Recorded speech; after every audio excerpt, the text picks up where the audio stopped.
We now move on to the second half of this shortest history of artificial intelligence. So far, AI has been programmed. We thought carefully about how humans solve problems.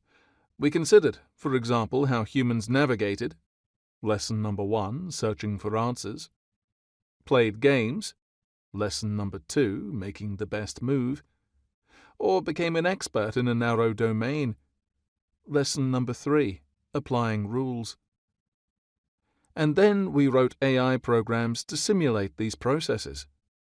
But this approach of programming AI by hand is slow and painful, and it is also very dependent on our not very good human introspection about our own problem-solving.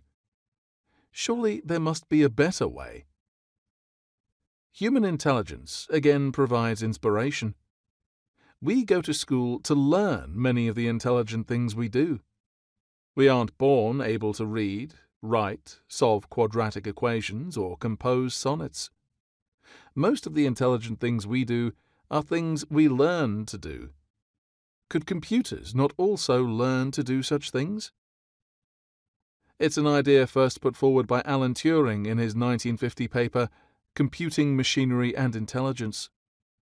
As you will recall, this is generally considered to be the first scientific paper about artificial intelligence, in which Turing introduced his eponymous test for AI. However, it also introduced another very important idea. Having considered reasons why artificial intelligence might not be possible, Turing turned to the question of how we might actually build AI. And here he proposed the idea of learning machines. Instead of trying to produce a program to simulate the adult mind, why not rather try to produce one which simulates the child's? If this were then subjected to an appropriate course of education, one would obtain the adult brain. Despite the obvious attractions of Turing's idea, learning machines didn't get much traction in the early days of AI. Indeed, it was not until the 2010s that a new approach called deep learning was introduced, and learning machines dramatically took off.